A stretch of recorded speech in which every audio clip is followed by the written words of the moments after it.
Figure it out.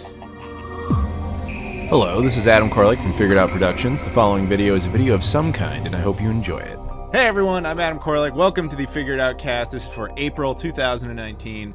What's up? As always, this video goes out early to Patreon backers, and if you are not one, you can join at any time. If not, it's totally okay. This eventually goes public near the end of the month.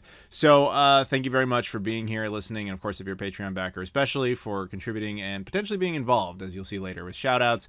And of course, if you want to, you can actually pick subjects or even be on this podcast if you so desire. But yeah, so in this case, what we're going to do is we're just going to talk. We have a whole list of subjects, as always. There's a list in the description with time code associated, so you can skip around to subjects if you want.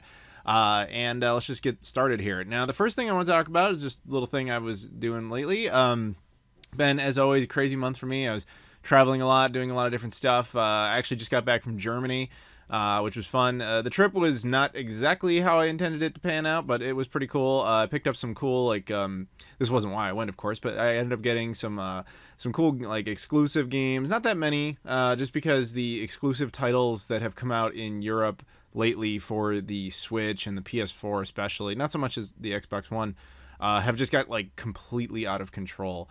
You know, I started posting pictures of them on my Twitter and my Instagram, and I was just like stunned by how many there are.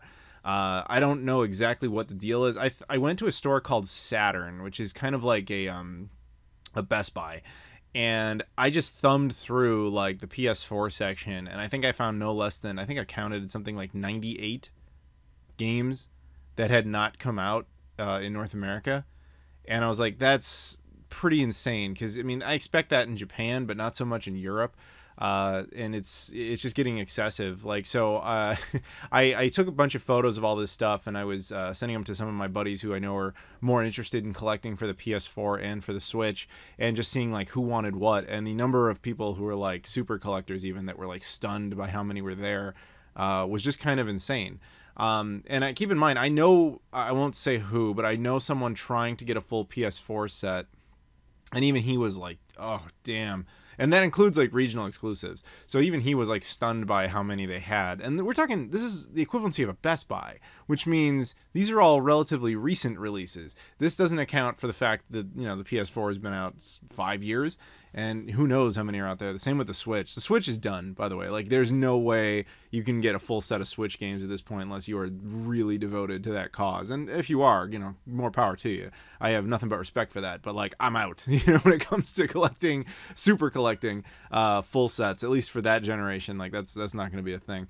But, yeah, man, it was just impressive how many different physical exclusives I was seeing over there. And it's even more unique because generally, historically speaking, when it comes to the PAL exclusives, you typically think, you know, all of Europe and then Australia, and sometimes there's some mix over that doesn't quite get there, but for the most part, they all pretty much get every single same game. But there have been exceptions throughout time where like one country in particular got just, you know, like a random title only. Like France is notorious for they got like one Dreamcast game just for themselves, like Taxi 2 Les Jeux. They got a couple of GameCube games that nobody else got, you know, stuff like that. And the Wii U's case, there was a few individual titles, like a couple that only came out in the UK, a couple that only came out in Italy, a couple that only came out in France, a couple that only came out in Germany.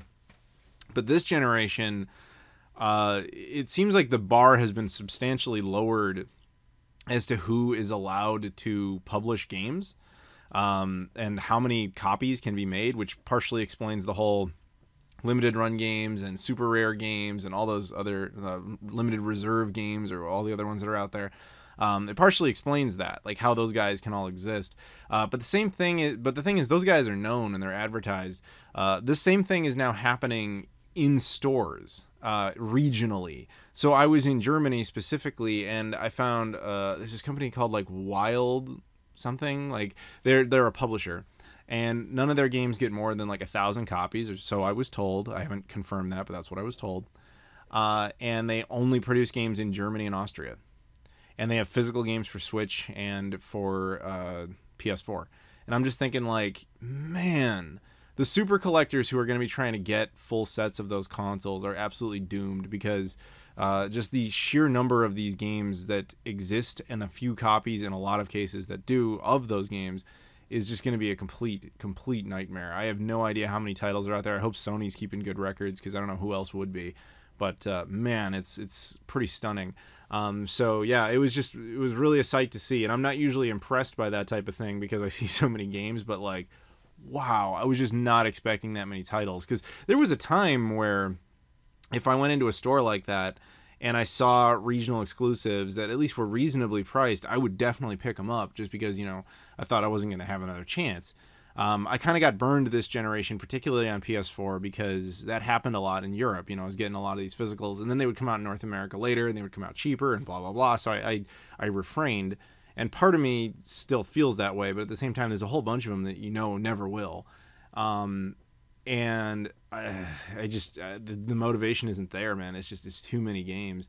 So like one of my buddies he wanted a whole ton of the games on that list, but he had to keep it real, you know, keep it realistic.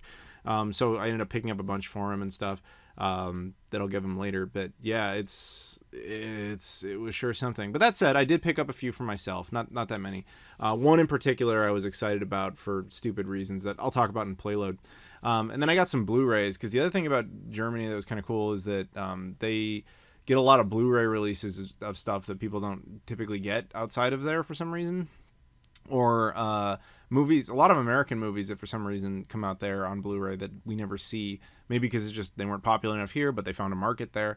The only example I saw, they had Hot Shots. Remember that Charlie Sheen movie? I didn't pick that up, but they had it. It was weird to see that it had a Blu-ray release there.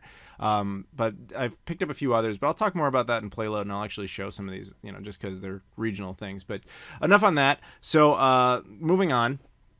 Next, like, we're going to talk about a new subject here, the Sega Genesis Classic or Mini or whatever. So obviously this thing got announced last year at Sega Fest 2018. I was there. I was in Tokyo at Sega Fest when it got announced. I was in the room when they announced it. And that was really cool. But now this year they updated it at Sega Fest this year, and just talked more about a lot of the games that were on it, which, to be honest, I knew which ones they were going to be, which is, you know, one of the perks. But at the same time, I obviously couldn't talk about it. But I'm going to level with you guys. As much as I love Sega and having an existing working relationship with them and stuff is awesome, I'm still unbiased in the sense that, yeah, I have no intention of buying a Sega Genesis Classic. I don't care. Like, it doesn't matter that it's Sega. The only one I would potentially pick up if it were to exist, and it doesn't, let me state this very clearly, it does not exist, is a Sega Dreamcast Classic, but that would just be because I personally am a Dreamcast nutcase, so I would love to have something like that, just, you know, for that reason. Would I actually play it that way? Realistically, no. And so the same applies here. But I'll give them credit, you know, originally, and this is all public knowledge, Sega was going to go with AtGames to do the Sega Genesis Classic, which would have been pointless, because Sega has already been having AtGames for years make those things, and they're hot garbage. They're known to be terrible. So there really would have been no point. In fact, you know, a lot of the AtGames ones even looked like a Sega Genesis, so there truly was no point to that. But eventually enough forces internally convinced them to do it internally and get rid of AtGames, which means that the emulation that they're going to put in there is probably going to be substantially better. It won't suck, which is wonderful. And that's a nice thing. And yeah, I wish them all the best with that, because it would be nice if that worked. But, you know, I was talking to some people about it, and I've had this conversation a lot, actually.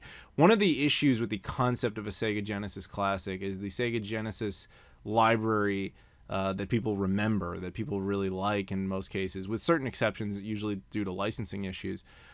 Most of its games have been re-released a million times over. Like, not even a year ago, we got the Sega Genesis Classics Collection for Xbox One, PS4, and eventually Switch. A lot of those same titles will be on this same device. And, of course, it's been re-released a million times through all those clone consoles we were talking about. And they've had disc-based compilations before. You know, there was the Sonic's Ultimate Collection for the PS3 and 360, which was like a library of, like, I don't know, it was like a couple hundred Genesis games. It was actually a really good compilation. And then they did one on PlayStation 2. You know what I mean? Like, it's not hard to play Genesis stuff. So as much as I'm happy that Sega did this, I don't think it's going to be the gangbusters sales item that they maybe potentially are hoping for, because the only thing, in my opinion, that this thing really has going for it as far as being like neat is the fact that this is the first time Sega has done hardware in-house since Dreamcast. And I don't mean just consoles, I mean anything. They always outsourced since Dreamcast because they don't want to open that door. But in this case, they made an exception. So that's pretty cool. So part of me, there's a tiny part of me that's kind of like, yeah, maybe I'll pick one of these up for that reason. But that's the same part of me that walked into Saturn in Germany and thought, maybe I should pick up every exclusive in here. Which is meaning, yeah, it's like a tug, but it's not enough of one for you actually to do. So yeah, I don't know. We'll see. Granted, it's a completely different price point and stuff, but yeah, that's just how I'm feeling about it. But either way, to those who are excited about it, absolutely no knocking you on that. I mean, if this is the way you want to play Sega Genesis games, that's fantastic, and by all means, go for it. It's just probably not the way I would personally do it. But that's that. Now moving on. Speaking of Sega. I want to talk about this more, but this is just going to be a little tease here for Playload. I got a new Sega Treasure, which is I can't say what it is because that would be a spoiler. I posted something on April 1st, so people thought it was an April Fool's joke, which is kind of why I did it. But it was totally legit. I actually got I'm going to say this much. I got a new Dreamcast title, and one that I had never had before. Which was not an easy thing to do, considering that I've had a full set, save for one weird exception. But I got that exception. So, bonus points if you know what it is. But yeah, so we'll talk more about that later. But there's a really big clue, I guess. But either way, I'm happy to have that. Moving on, speaking of other possible full sets getting completed here, Axiom Verge for the Wii U. So, Limited Run Games announced that Axiom Verge was going to be the final Wii U game. It has already gone up for order. I've already purchased copies. I got two. One I'm going to open and one I'm not, which is not usually how I do things, but Axiom Verge is going to be kind of an exception to that type of thing. So, for those who haven't followed the story of Axiom Verge on the Wii U, here's a very abridged version. That game, which was ultimately released on other platforms, including the Switch, was in development for the Wii U for the longest time. In fact, it was supposed to have been released physically on the Wii U at, I believe it was the beginning of 2018, but only in Europe. There was a lot of European retailers taking orders for it, particularly in the UK, but it just kind of kept not happening, and nobody really knew what the story was. And then at one point, randomly, Limited Run Games announced that they had finally received the discs of their one and only Wii U title. Nobody knew what it was, but there was speculation that it was either something like Bloodstained, because at one point that was in development for Wii U, or Axiom Verge. I believe I said in a couple of videos, including I think it was this podcast specifically, that I believed it was going to be Axiom Verge, because that game was supposedly done. And it was. It turned out it was Axiom Verge. So, not that I care about being right there, but I'm just glad the game's going to exist. And it is potentially going to be the last Wii U game. We say potentially because you never know with Ubisoft. They might have put Just Dance 2020 out. You never know. But other than that, odds are Axiom Verge is going to be the last worthwhile Wii U game, most likely. But still, I think it's cool that it's going to exist. It's also kind of ironic, actually, because like I said, it was supposed to be a PAL exclusive originally, and the Wii U is region locked, which meant if we had imported it without either having a PAL Wii U or having the capacity to bypass region coding, you wouldn't have been able to use it. Now, ironically, it's going to be the other way, because now it's a North American exclusive through Limited Run Games, and they say straight up on the website, like, the game is region locked. And I guess they will have lost a lot of money on that particular release because of a lot of stuff they had to go through with the developer, and they had to go through with Nintendo specifically. At some point, I was at a convention, I think it was Portland Retro Game Expo last year, and I tried to get some information out of the Limited Run guys. Doug wasn't there. He might have told me if I had asked, but I doubt it because I think he wouldn't have really wanted to say. But I just asked one of the guys there, to see what information he could give me about it.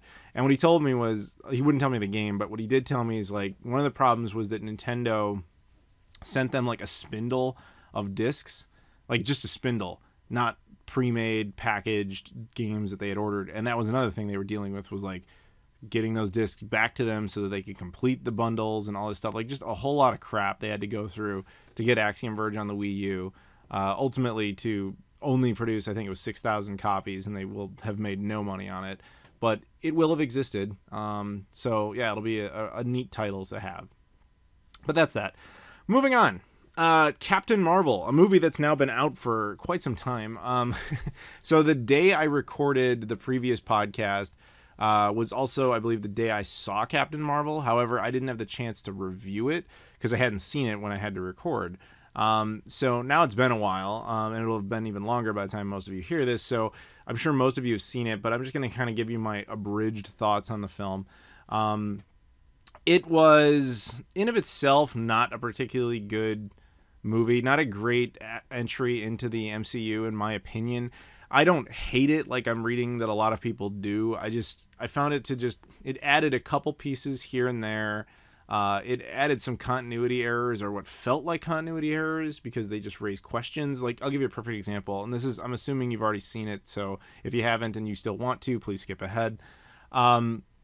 Like the whole thing with the Tesseract, the last time we see it in the timeline was after Captain America and S.H.I.E.L.D. recovers it. Then the next time you see it after that is basically at the beginning of Avengers, and S.H.I.E.L.D. still has it. Now, since this movie takes place in the 90s, it means that Annette Bening's character stole it from S.H.I.E.L.D. somehow, and then you see how S.H.I.E.L.D. reacquired it in this film. But that just means you have this hole where somehow they lost it and she got it.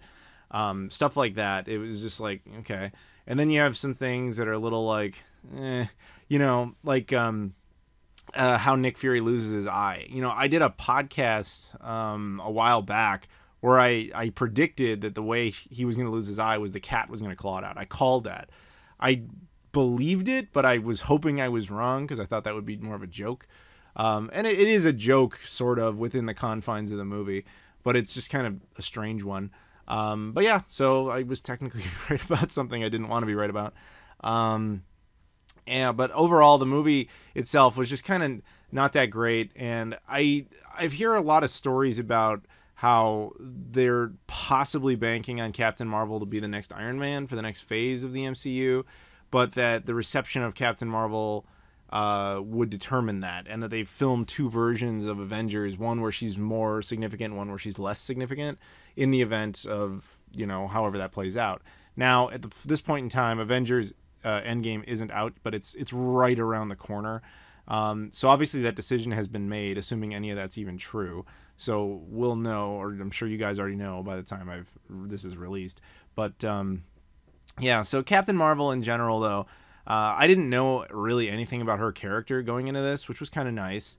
But yeah, it was a serviceable episode when you think about the MCU as a giant television show. It was one of the weird, like, not as good episodes that had to fill the gap between two Avengers films, much like Ant-Man and the Wasp, which was a better movie, but serviceable. So yeah, I as far as overall, I don't like to think about ranking all the movies in the MCU, but it would be near the bottom of the list. I mean, this is my own personal opinion. Probably down there all the way at the bottom with, like, the first Thor and the Incredible Hulk. It's down there. It feels a lot more like a Phase 1 movie, and not in a charming way. So that was my opinion. I didn't hate it. Just didn't particularly enjoy it. So moving on to a movie I hope I will enjoy, Avengers Endgame. Now, obviously, I haven't seen it. I have all the same information as everybody when it comes to the trailers and stuff. Since I haven't seen it, I just want to say I'm super excited about it. I can't wait to see this movie. I want to know how this all plays out like everybody else does. And I'm curious to see how they tie some of this stuff together and, like, a lot of where that stuff goes.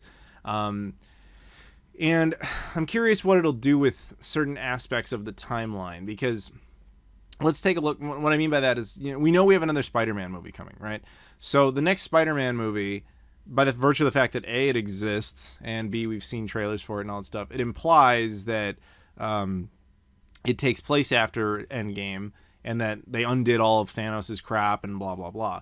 See, part of me is wondering if the MCU is bold enough to actually keep characters dead and just have that movie take place like in between or something, take place, you know, earlier than the Avengers Infinity War movie, and just kind of accept that this is the end of a phase and we're going to wipe out a bunch of characters whose contracts are up, which would include Tom Holland, except he still has technically he has one of his Sony deals left to go, but whatever, maybe deal with that later in a different way.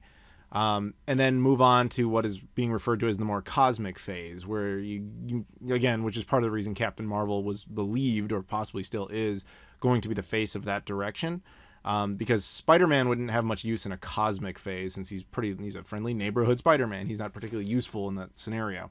But we'll see how that plays out, obviously. But yeah, it just gives me a lot of food for thought and a lot of stuff I want to understand, you know, and I'm excited to do it. So anyway, that's it for that. I also watched the trailer for the Joker movie. I gotta say, I was never looking forward to this movie. I showed really no interest in it whatsoever.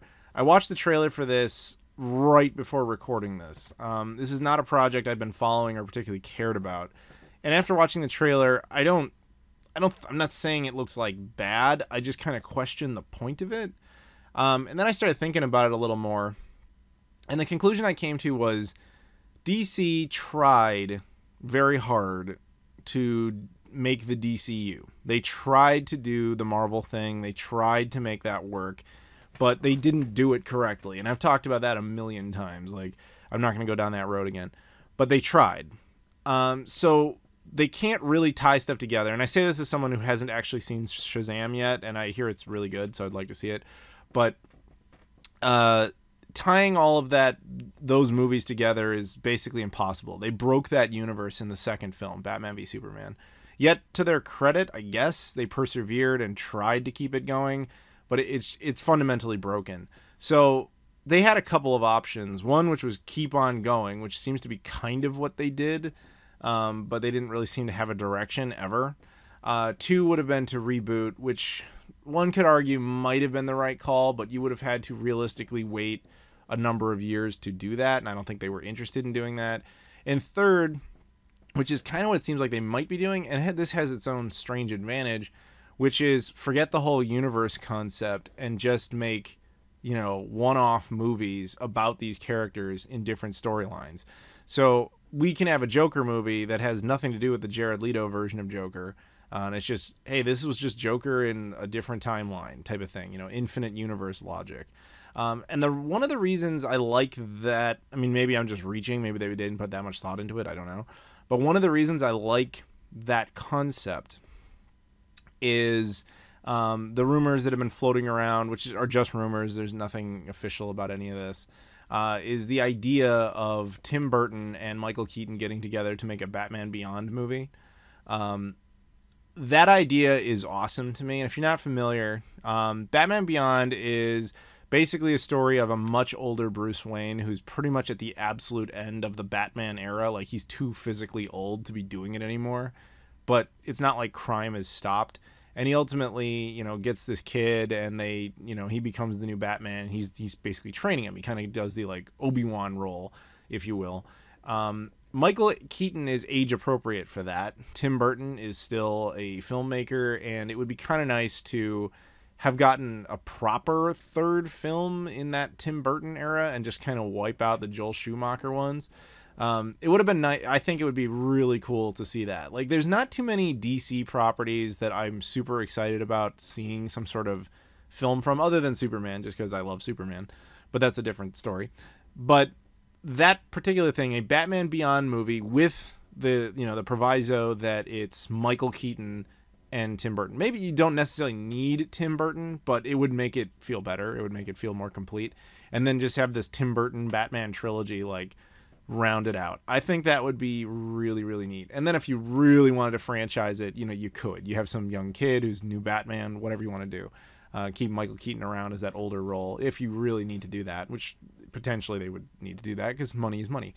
That would also kind of, I think, do a great service to the whole fact that Ben Affleck is no longer going to be Batman and all that stuff. Like, your universe fell apart. Maybe own the fact that it fell apart. Don't try to keep it together. Make a bunch of one-off stories. one-shot type of movies, and just don't necessarily try to tie them together until you build up some good faith. And if that works, then maybe start a whole new universe the proper way. But, that's one of those projects that's down the road. The thing they did is they just didn't have enough foresight and vision to conceive of how an entire universe of events works. You basically let the first movie, which was Man of Steel, dictate the tone and the terms of that reality, which in of itself wasn't necessarily a problem. I liked that movie just fine. It was a good start. It wasn't great. It was a good start. But, once something is established in that universe, that's just the law of the universe. And, you've confined other filmmakers to work within it, and that can create huge problems if everybody's not on the same page, which they weren't. But that's an entirely different story. So let's move on to something else. Something more intriguing here. But this isn't really the type of thing that gets presented on my channel very much, but it's just something I saw, and I'm sure a lot of you have seen by now. We got the first image ever of a black hole. I mean, until today, at the time I record this, the concept of a black hole was just theoretical. Like, it was known, but science is not quick to declare anything as fact, just because of, how little we truly understand of the universe. But I guess debatably, it is now a fact of the universe that black holes exist, which we essentially knew was a fact, but now we have, I guess you can call it visual proof. So it's a pretty big deal from a science standpoint.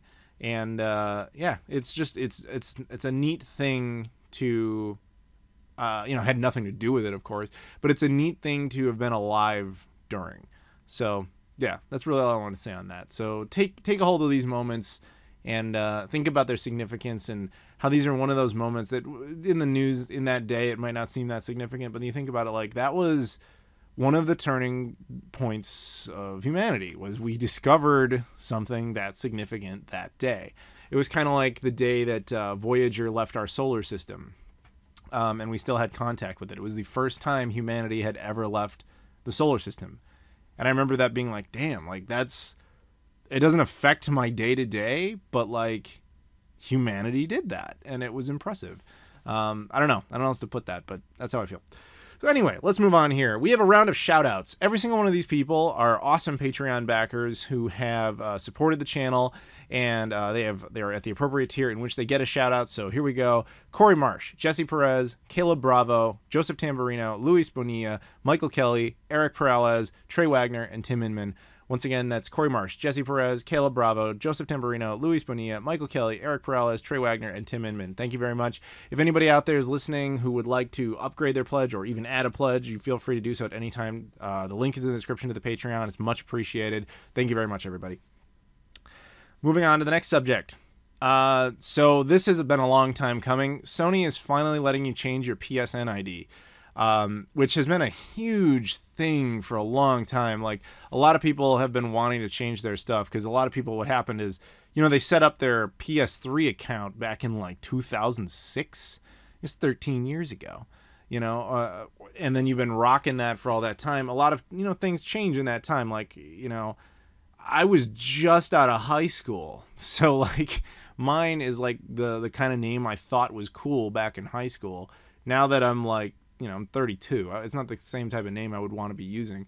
Now that's the most extreme of situations, but there's a lot of people who have totally other reasons they want to change it, whatever it is. But the reason it mattered is, like, you want to keep all your history and your trophies and your achievements, or, well, in that case, literally trophies, or just your accomplishments, let's put it that way. Your reputation, all that stuff, and of course the digital games you may have acquired with it. You want to keep all that tied to the same thing, but you may not want to be called, like, Meatball Slayer 1 or something, that you thought was funny when you were a kid or whatever. So the fact that they're now allowing that change is good. Now, I'm not going to lie, I'm not sure how they're doing it. I don't know if you get like one free change or you have to pay for it each time or whatever. I know that Xbox has been letting you do that for a long time. They let you change your name, I think, once for free within a certain time span. And then if you change it again within that time span, then they charge you something. I don't know if it eventually, times out and then you're allowed to change it for free again. I'm not sure. But, yeah, the fact that they're now allowing it is awesome. But, I mean, I think Microsoft started allowing that like 10 years ago. But then at the same time, you know, Microsoft does plenty of stupid things that I wish they didn't. Like, I got to give Sony all the credit in the world for allowing you to replace hard drives on the PS3 and the PS4, whereas somehow Microsoft is still not on that page, which is stunning. Because if you could put an SSD into the Xbox One X without, you know, voiding your warranty and all that, man, that would be something. But they don't. So, yeah, nobody's perfect. So one day maybe we'll get a version of an Xbox that does allow that. But that's all I had to say on that. So congratulations to everybody who wanted that.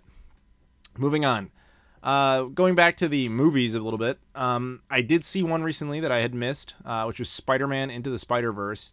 Now, this movie ended up winning an Oscar for Best Animated Film for 2018, and it was good. I liked it. I don't know if I would have given it Best Animated Film, but then again, there's none on that list that I think I would have definitively said did deserve it, so I don't really have a dog in that fight. It just doesn't feel like an Oscar-winning movie to me.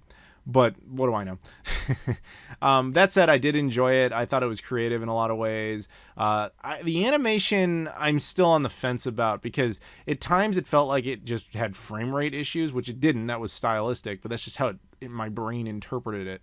But I will say I'm very proud, or I should say more happy, that this is what Sony decided to do with Spider-Man. So I'm not going to get into all the dealings here, but basically, long story short, is Marvel and Disney own Spider-Man the character, but the movie rights of Spider-Man are owned by Sony.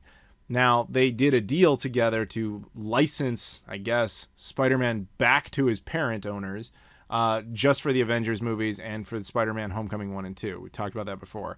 But Sony still has free reign to make whatever they want with Spider-Man characters. Hence, you got things like the Venom movie.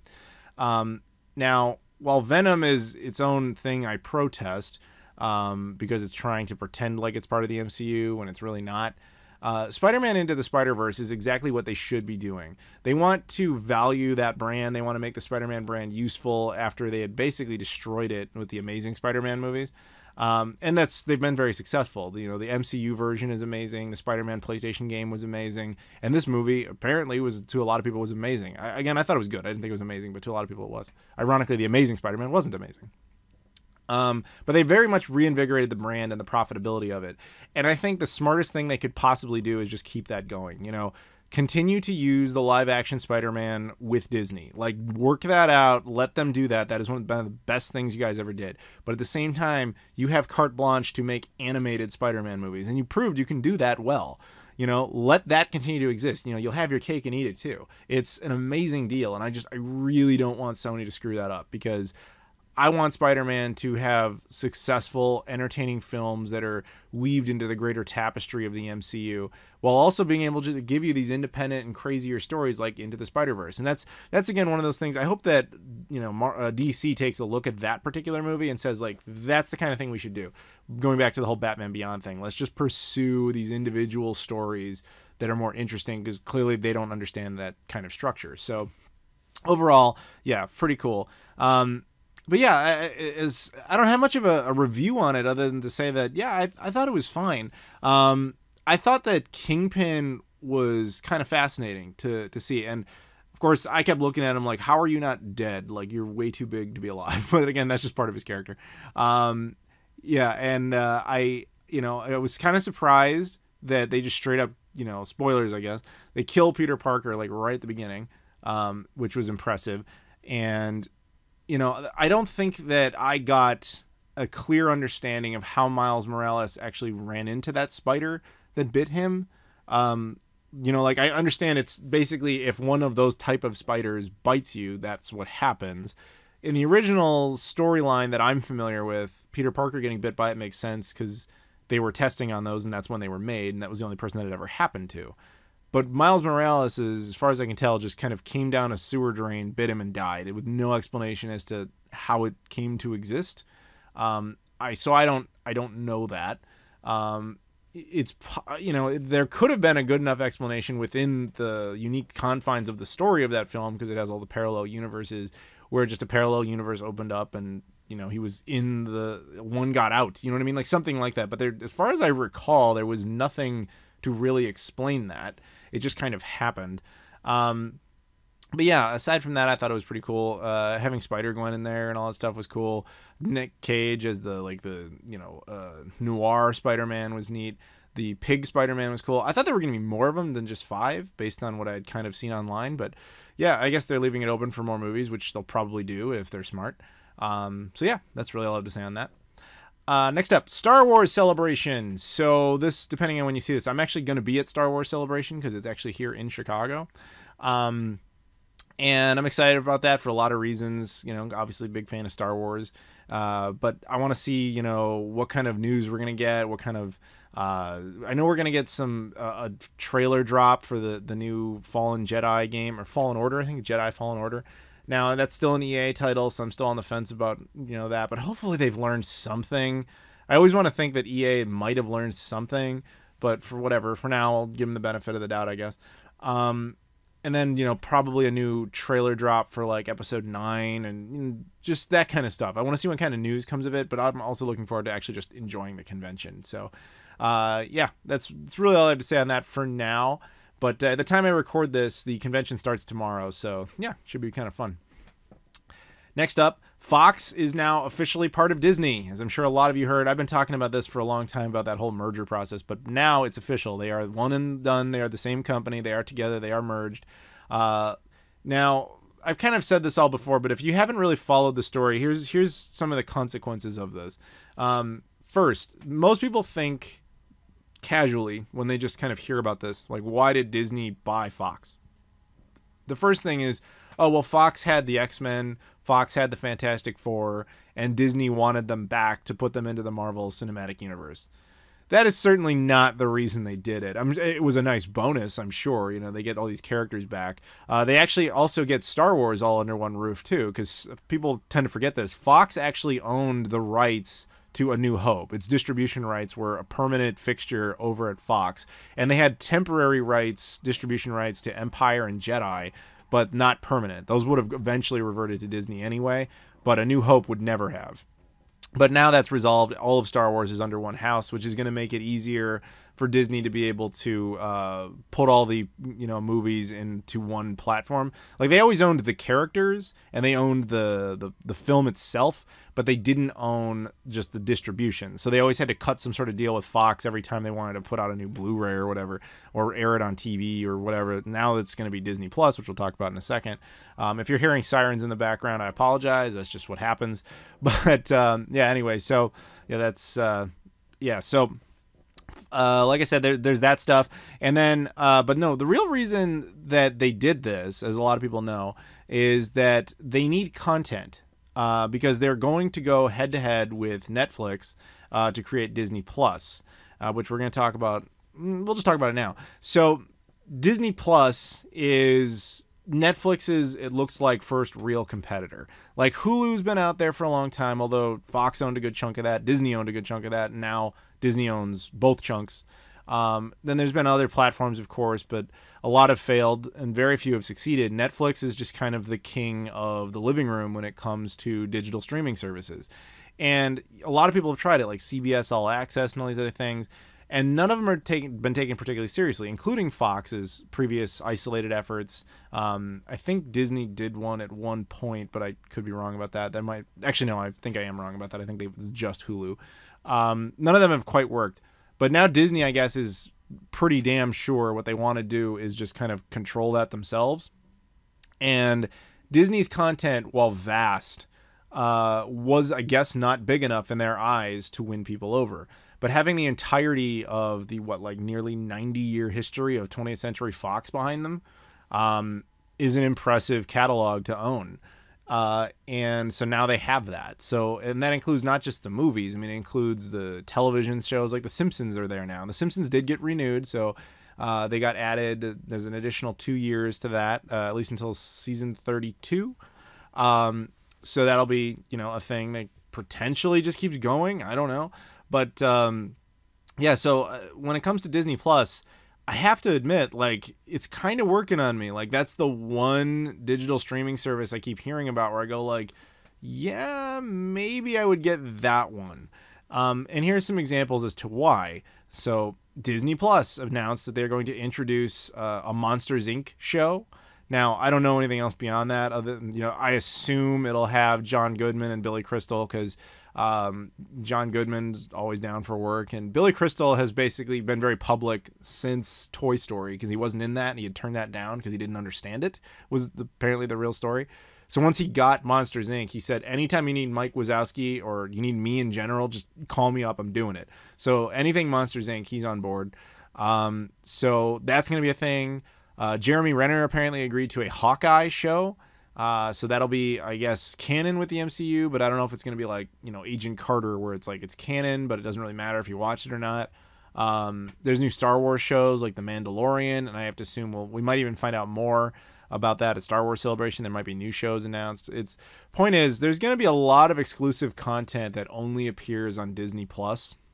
And the thing that bothers me the most about that is Disney is known for the whole vault thing, which is we make content and then when we're done with it, we throw it in the vault and we don't bring it out again forever.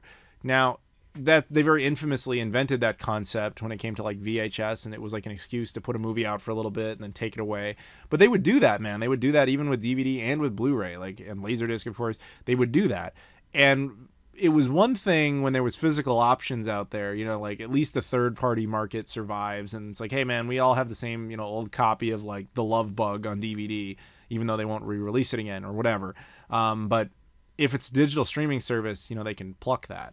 Now, again, we've got a lot of this great stuff on Blu-ray already and DVD and all that. And I'm fearful that it's inevitable, I have to admit. We're going to get to a point where there's just no physical media options for a lot of this stuff. Some countries might hold out longer. Having just been to Germany, I feel like they'll hold out for a while. But it's going to start, I think, getting a lot more difficult in a lot of ways. And I kind of remember reading not too long ago that Disney was kind of at the forefront of potentially bailing on Blu-ray sooner than later. So them having all that content and then being willing to drop it and hide it, I don't like that. And that's the other thing I don't like about it, is just the consolidation of media. So it's like you have less options now than you used to in all that kind of stuff. And the child in me, I've said before, is happy about this because all my favorite toys get to play together. But the adult in me is fearful of, I'm not going to say Big Brother, but fearful of like all of this content, all of this corporate power being put into the same thing. I mean, Disney's a juggernaut, man. Like whether they realize the personal irony or not, they are basically Thanos. You know what I mean? They've just like, each company is like another Infinity Stone. It's just kind of a thing, I don't know how else to put it, but yeah, we'll see how that plays out. Now, speaking of their competitor, Netflix. I don't usually do stories on Netflix because I don't usually have much to say about them. But in this case, they're producing a new show that just kind of caught my attention because it seemed like an idea that I find it hard to believe has never been done before. But Netflix is apparently going to produce an Alice in Wonderland / Wizard of Oz crossover called Dorothy and Alice. And it has nothing to do, ironically, of course, and fittingly so, with all the Disney interpretations of those characters. They're using the public domain versions. So, I don't know. I mean, there's a lot of books about all that type of stuff, all those universes, and I have no idea if anybody ever crossed them over. Technically, any one of you can, because they're public domain. You are free to write and publish a story about that.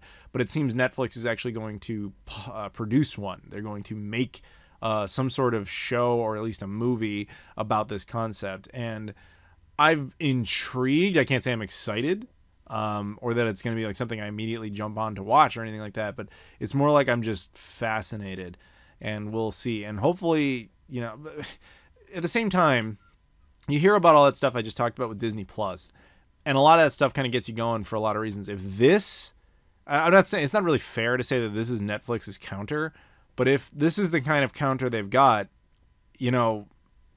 worry about them. Because that's not the best. That's not the best approach. But yeah, I don't know. We'll see where that goes. They need more bird boxes, I guess. Unrelated, totally different subject. This is back to gaming because it's been a while since we've been talking about that. I was just kind of thinking about this while going over my list here, and I saw somebody had posted a video about full motion capture game, or sorry, full motion video games, you know, like from the early 90s, a lot of Sega CD stuff. You know what I'm talking about? Those like interactive movies, basically. A lot of stuff that, you know, they made tons of those type of games back then, and then they just vanished.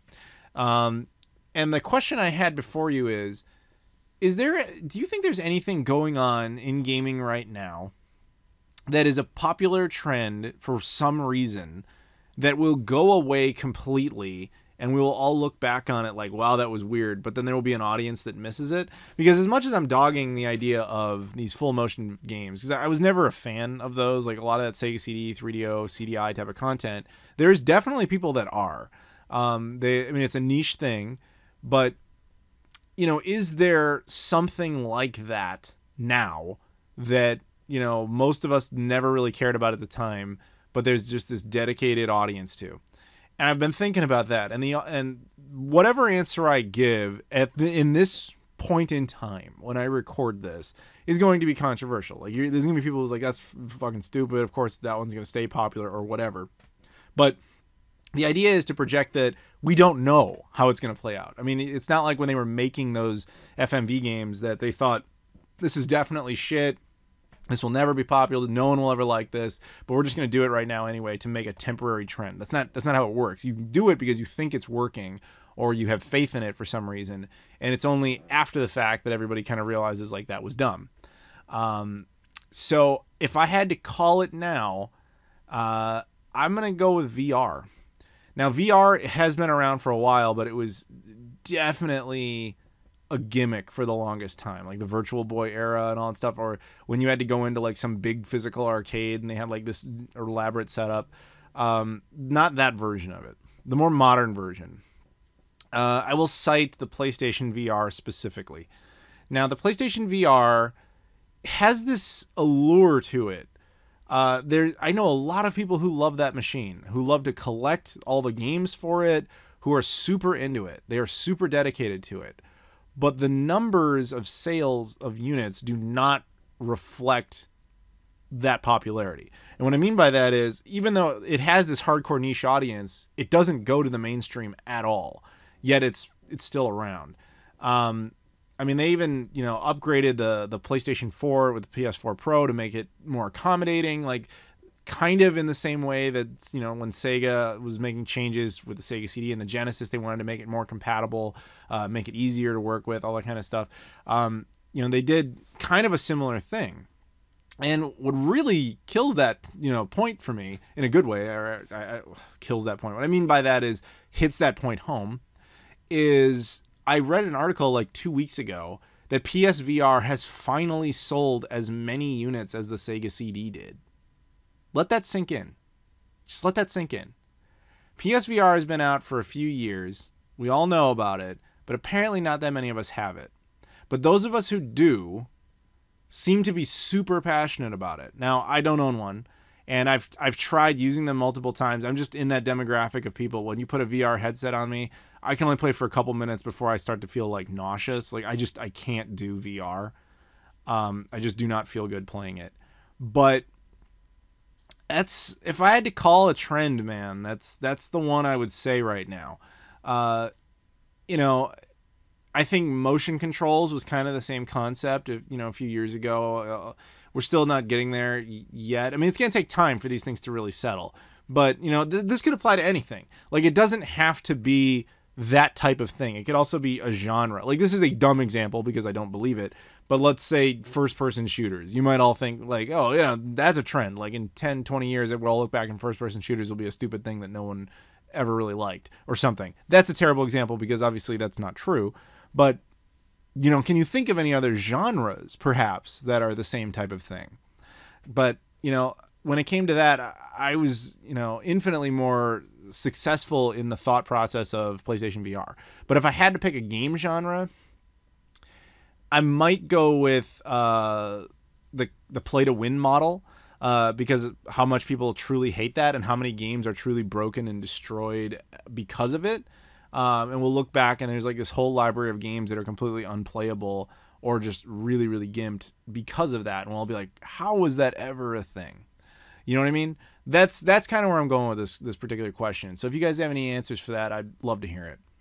And then the last thing I want to talk about before we go here is I've decided that I believe I'm going to start, I don't know how quickly I'll roll this out or how frequently, but I want to do more gameplay videos on this channel, edited content of myself playing video games with commentary, not reviews per se, maybe more of a comedy type of thing, and just kind of see where that goes and see what you guys think. So yeah, there's no like first episode ready to go or anything like that. It's just more like I'm just kind of, I guess, soft. It's a soft announcement of my intentions. But yeah, I'm curious, and hopefully you guys will be interested in that. I asked you guys in some episodes, and you guys said you seem to be pretty on board with the general concept of doing something with more gameplay footage. So yeah, hopefully you'll stick around for that as well. But that's it, guys. So I want to thank you very much for listening. I want to thank Corey Marsh, Jesse Perez, Caleb Bravo, Joseph Tamburino, Luis Bonilla, Michael Kelly, Eric Perales, Trey Wagner, and Tim Inman. Thank you to every other Patreon backer as well. And of course, if you're not one, you can sign up at any time. But even if you didn't, thank you very much for listening to this, and I'll see you all later.